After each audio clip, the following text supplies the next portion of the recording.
Bonjour à tous, je suis ravie de vous retrouver aujourd'hui. Guidance qui n'a pour thème pas de sujet très précis puisqu'on va laisser parler les cartes. Qu'est-ce qu'elles ont à nous dire? Qu'est-ce qu'on a besoin d'entendre en ce moment? Alors pour répondre à cette question, je vais travailler avec l'oracle des moments mystiques de Catherine Velsten. Elle a fait un super oracle. J'aime beaucoup son tarot déjà. Mais son oracle est, je trouve, vraiment une belle réussite. Il est fantaisiste, poétique, très parlant. Je lui ai enlevé, je me suis permise de lui faire une petite coupe. J'espère que l'autrice ne m'en voudra pas, mais c'est peu probable qu'elle tombe sur cette vidéo et qu'elle me suive. Il y avait un gros bandeau avec les mots-clés et je trouvais que c'était peu esthétique, que ça rendait pas honneur aux illustrations. Et en plus, parfois, les cartes m'inspiraient d'autres choses, donc j'ai coupé. Donc on va l'interroger. On va aussi interroger l'oracle du soleil, que vous connaissez sûrement. J'aime beaucoup l'univers. Je trouve que l'auteur, ils sont deux, Catherine Smith et John Astrop, ont réussi une parfaite harmonie entre des gravures qui semblent être du début du 19e siècle, avec des couleurs plutôt douces et très contemporaines, et je trouve que l'ensemble se marie parfaitement. Donc il s'inspire aussi de l'astrologie, donc je trouve ça pas mal. C'est assez fourni, assez riche comme carte. Et puis on ira voir les 22 arcanes majeurs du tarot, inspiré du tarot Rider-Waite. Donc voilà, ce sont les 22 arcanes. Quel est ce jeu? Eh bien, c'est mon jeu. Un jeu que j'ai fait. J'aime bien faire des petits jeux de cartes. C'est mon premier. Et j'ai fait un petit oracle. Et puis là, c'est un jeu de 22. Donc voilà, on ira interroger les 22 arcanes majeurs. C'est parti. Je vais vous laisser choisir entre les 3 images qui s'affichent. Alors, y a forcément une image qui vous attire plus qu'une autre. Eh bien, laissez-vous aller à ce choix. Je vous propose ensuite de vous retrouver en barre de minuterie pour accéder directement à votre guidance. Et je vous dis à tout de suite.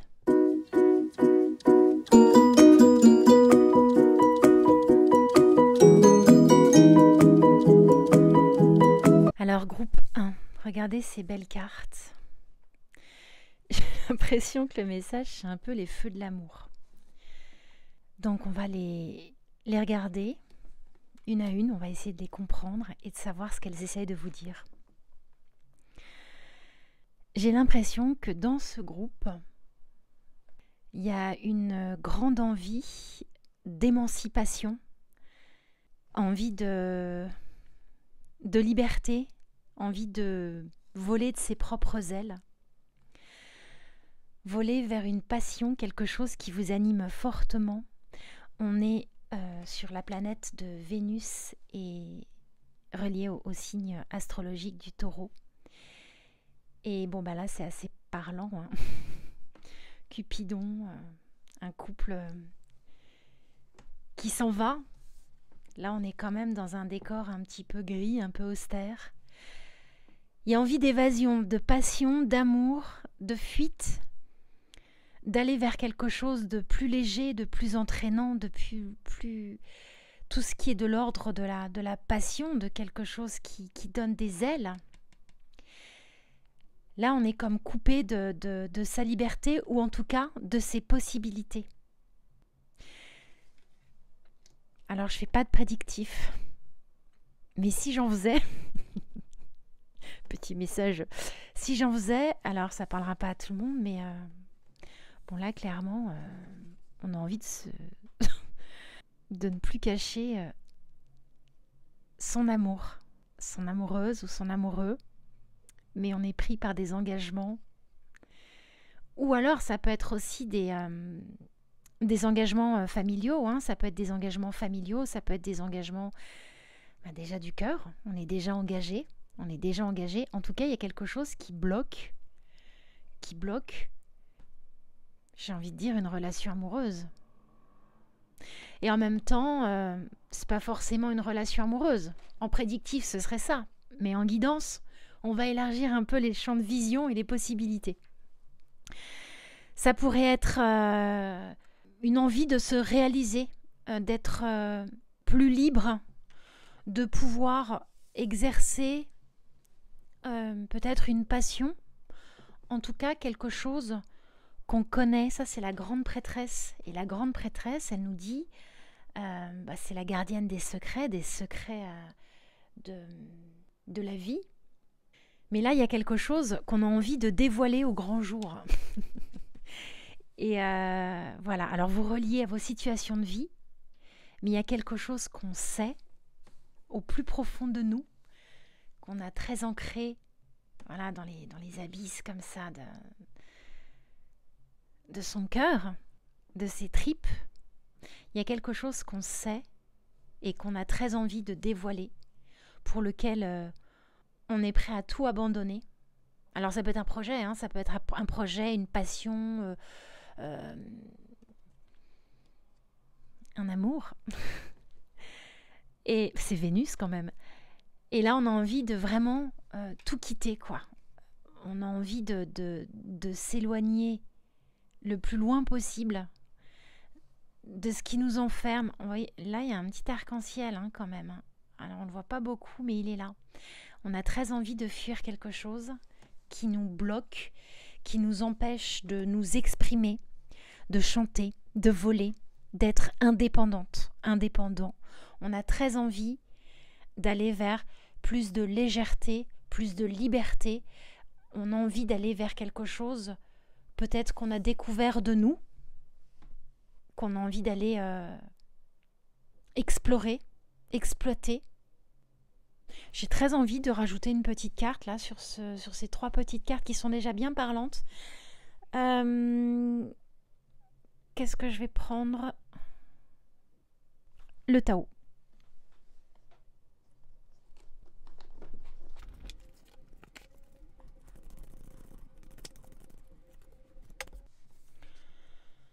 Bon, clairement, là, on a envie de suivre. Là, c'est la suite. Bon, c'est marqué dessus, d'ailleurs. C'est l'hexagramme 17. Faut faire attention quand même. Cette carte, elle nous met quand même un peu en vigilance. Hein. Donc, on a envie de tout quitter. On a envie de s'émanciper. On a envie de voler de ses propres ailes vers quelque chose qui nous anime avec passion. On sait clairement, au fond de nous, que c'est cette direction qu'on doit prendre. Il y a encore des petits freins, alors qui sont peut-être légitimes, hein, qui sont peut-être là aussi pour vous protéger, je ne sais pas. Ça sera à vous de voir par rapport à la situation que vous vivez. Mais qu'est-ce que nous dit cet hexagramme? Ah ouais, non, peut-être que oui, non. Moi, je la relie plutôt à cette carte-là plutôt qu'à celle-ci. Cette carte nous dit que vous avez suffisamment été contrainte à des choses qui ne vous convenaient pas et au service d'une cause, de quelque chose, suffisamment au service pour aujourd'hui pouvoir accéder à votre épanouissement. Donc je ne sais pas de quoi, je serais très curieuse de savoir à quoi ça vous relie, mais en tout cas, il y a quelque chose qu'on vous propose là, de vraiment mettre en place. C'est peut-être le moment d'y aller. Voilà. J'espère que ça vous aura parlé. Oh, je ne sais pas de quoi ça vous parle, mais en tout cas, il y a un désir profond d'y aller. Et peut-être que oui, c'est le moment de penser à vous là. C'est vraiment le moment de penser à vous et de sauter. Et puis, voilà. Je vous dis à bientôt. Salut, salut.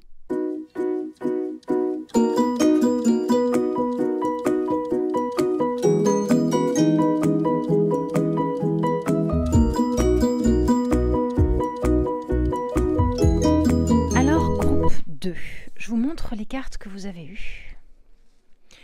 Celle-ci, que je trouve magnifique. On voit une dame très élégante qui s'élève et qui touche, qui est sur le point de toucher une étoile. Elle ne la touche pas complètement encore. Ça veut peut-être déjà dire des choses. Avec l'oracle du soleil, on voit là une espèce de maison avec un petit couple qui se balade tranquillement, des enfants. Ça fait très domaine familial. Et ensuite, on voit un corbeau qui est en train de manger les derniers bouts de chair d'un animal mort. On est sur Saturne et le Poisson, avec les 22 arcanes majeures du tarot. Vous avez eu la roue de fortune. Et alors, je ne l'ai pas signifié, mais c'est arrivé comme ça. Sur le groupe 1, j'ai senti le besoin de sortir un conseil du Tao. Mince, elle est toute nue. Oh, j'espère qu'on ne va pas me bloquer. Oh, tant pis, je la lève. Et du coup, je me dis, bah voilà, je le sors pour le groupe le groupe 2, et puis le groupe 3 aussi aura sa carte conseil du Tao.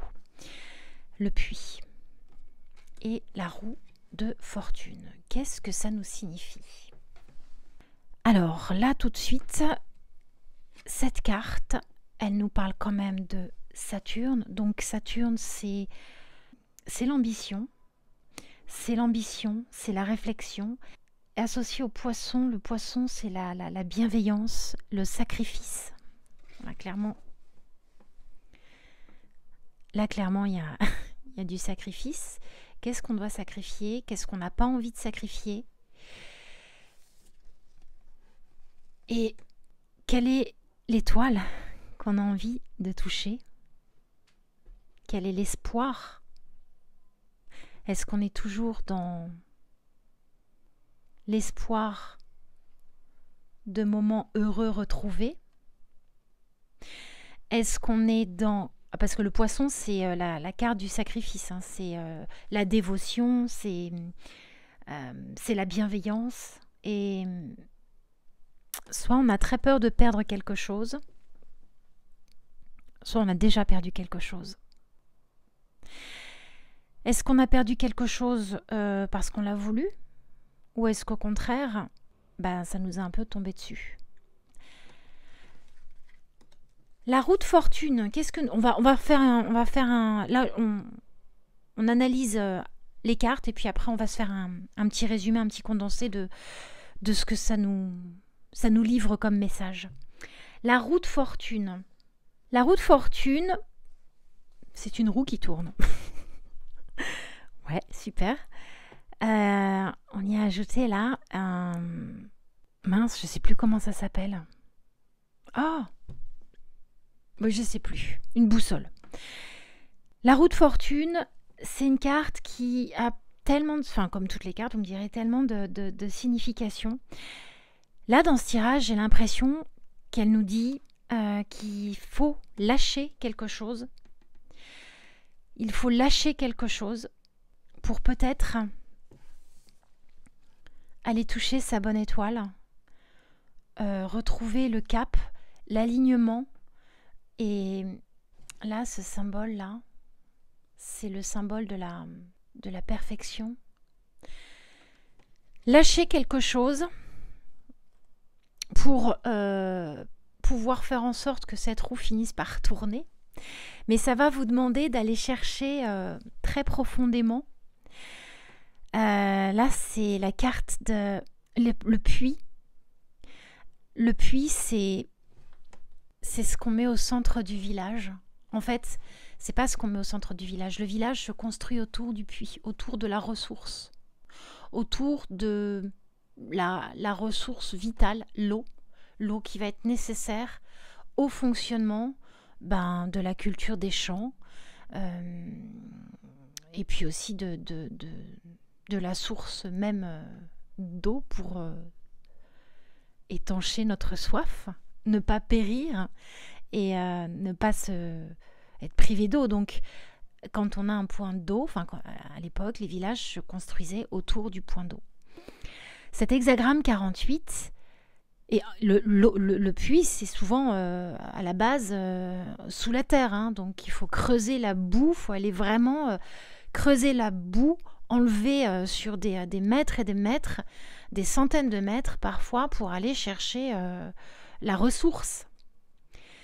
Et là, je pense que ce que vous disent les cartes, le message qu'elles ont pour vous là, pour le groupe 2, peut-être retourner à l'essence même de ce que vous espéreriez, de vos espoirs, de peut-être abandonner quelque chose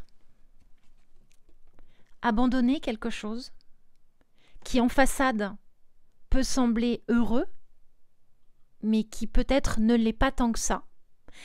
Il y a quelque chose à sacrifier, à laisser de côté, pour que de nouveau la roue puisse tourner. Et ça peut peut-être passer par un questionnement de sagesse. Il y a peut-être quelque chose que vous savez qu'il faut aller regarder et qui vous fait peut-être un peu peur, parce que voilà, il faut enlever la boue et c'est jamais très agréable. Mais pour retrouver un espoir, elle me fait beaucoup penser à l'étoile, forcément, cette carte. Comme une sorte de paix intérieure, d'harmonie de l'univers, une harmonie de connaissance de soi, parce que là, clairement, on vous dit on plonge tout nu, hein. On y va tout nu, on y va sans rien, et on va aller affronter comme ça la boue pour aller chercher sa vérité. Donc là, ce que vous disent les cartes, c'est clairement, n'aie pas peur, vas-y, plonge, va regarder vraiment ce qu'il y a à l'intérieur de toi, tes espérances, ce que tu veux. Peut-être que ce qui est là actuellement, c'est beau sur le papier, c'est beau en société, mais il y a moins de lumière à l'intérieur. Voilà. Peut-être que quelque chose s'est construit dans les normes de ce qu'on attendait de vous, ou peut-être dans ce que vous attendiez de vous-même. Mais là, on vous dit, c'est un peu grippé. Et si vous aviez envie de réfléchir à de nouveaux projets de vie, à de nouvelles ambitions, c'est peut-être le moment. C'est peut-être le moment de faire repartir un petit peu la roue vers quelque chose de plus fluide et quelque chose qui vous ressemblera sûrement plus. Le poisson, c'est aussi un signe de sacrifice et de bienveillance. Le poisson, il est capable de se mettre complètement en retrait et de se sacrifier pour la cause. Alors, quelle cause? Ça, je ne sais pas, c'est à vous de relier. Mais là, ce que vous proposent les cartes, c'est, écoute, c'est peut-être le moment de faire un petit bilan et de te poser la question de savoir qu'est-ce que tu laisses derrière toi ou qu'est-ce que tu as laissé de côté pour en arriver là aujourd'hui. Et c'est peut-être une belle réussite, peut-être sur le papier ça a l'air correct, mais dans le fond on a quand même l'impression qu'il faut retrouver ce chemin-là, et que pour trouver ce chemin-là, faut débloquer la roue, peut-être lâcher des idées, peut-être des gens tout simplement autour de vous qui vous apportent plus autant de satisfaction, ou en tout cas qui ne vous élèvent pas vers quelque chose de plus beau, et aller faire le tri tout nu. Voilà, je pense que ça n'aura pas parlé à tout le monde. Si ça vous a parlé, j'en suis ravie. Si ça vous a éclairé, j'en suis doublement ravie. Et n'hésitez pas à me dire en commentaire, à liker, à vous abonner, pourquoi pas si vous n'y êtes pas. Et je vous dis à bientôt. Salut, salut!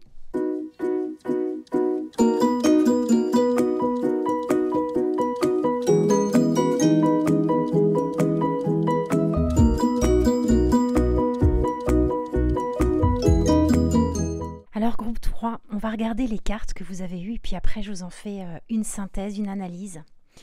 Vous avez eu cette très belle carte. Je ne sais pas comment elle s'appelle, vous savez, moi je m'amusais à ça quand j'étais petite.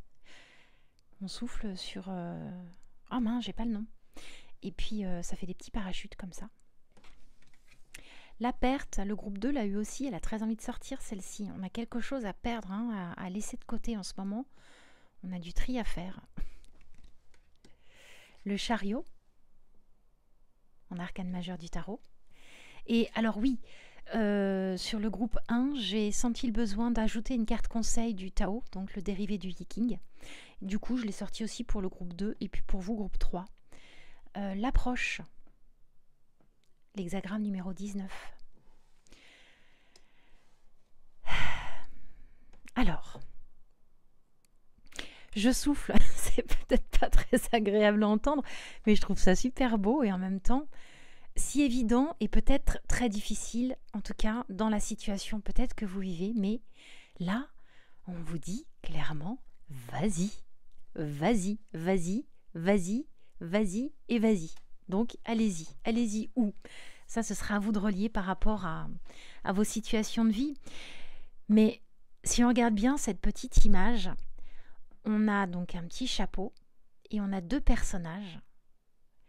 Et on en a un qui a trouvé l'audace, le courage de s'accrocher à... Bon, j'ai toujours pas le nom, mais vous avez compris. Et de s'envoler, de partir. Là, on ne sait pas s'ils sont contents. Je ne sais pas si ça va faire le focus. Et genre, un hippie pourra, mais super, mais vas-y, mais c'est génial, t'as réussi. Ou si c'est, reviens ici, t'es en danger. J'ai plus l'impression qu'ils sont contents. En tout cas, ça, c'est votre message. C'est ce que va dire ce message-là. Cette carte de la perte, elle est reliée à Saturne et au poisson, au sacrifice, donc le sacrifice du poisson qui est toujours dans la bienveillance et dans le don de lui aux autres, à la cause, au commun. Et juste au-dessus, qu'est-ce qu'on voit? On voit une superbe maison, on dirait une maison de maître. Alors, c'est pas une église, hein, parce que là, je vois pas de croix, c'est plutôt un truc au vent, là. Vous savez, les petits corbeaux, là, pour voir s'il y a du vent. Et on voit un couple qui semble relativement heureux, et puis derrière, deux personnages qu'on imagine être des enfants. Le tableau du bonheur, qui serait peut-être relié au 10 de denier, sûrement. La perte, on voit un corbeau qui est en train de manger les derniers bouts de chair d'un vieux squelette animal.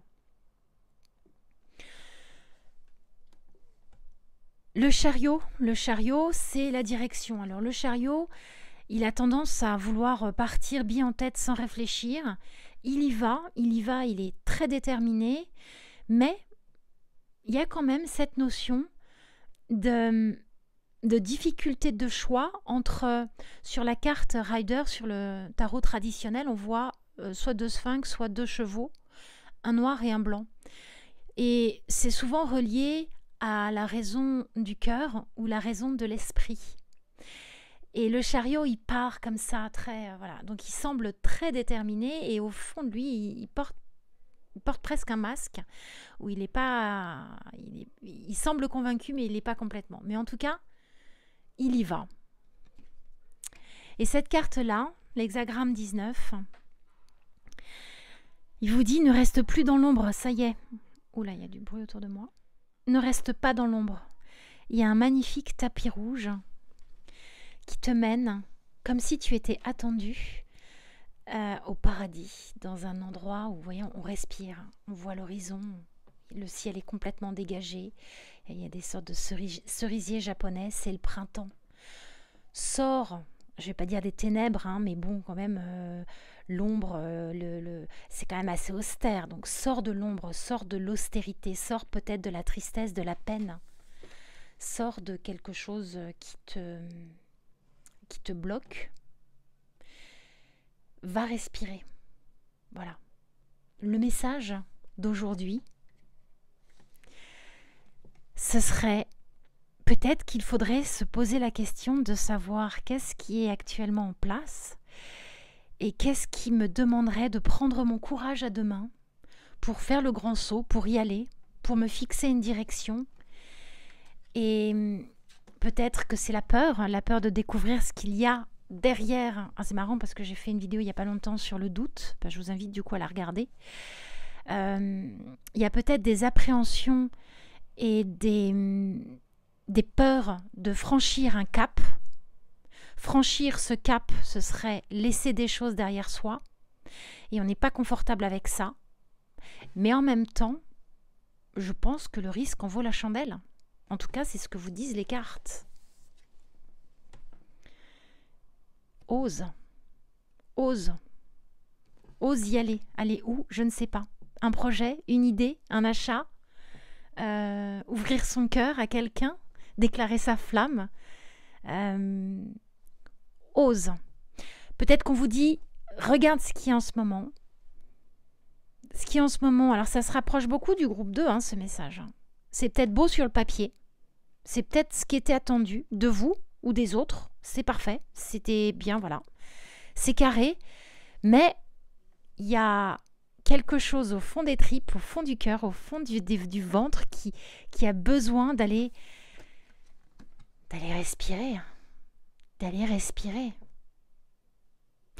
Ou de mettre à jour une idée, un projet, quelque chose qui vous tient à cœur et pour lequel vous n'osez pas. Et bien là, on vous dit, osez, allez-y. Voilà pour votre message du groupe numéro 3 qui ne parlera sûrement pas à tout le monde. C'est le souci des guidances générales. J'espère qu'il aura parlé quand même à certains d'entre vous. N'hésitez pas à liker, partager, commenter, vous abonner. Je vous dis à très bientôt. Salut, salut!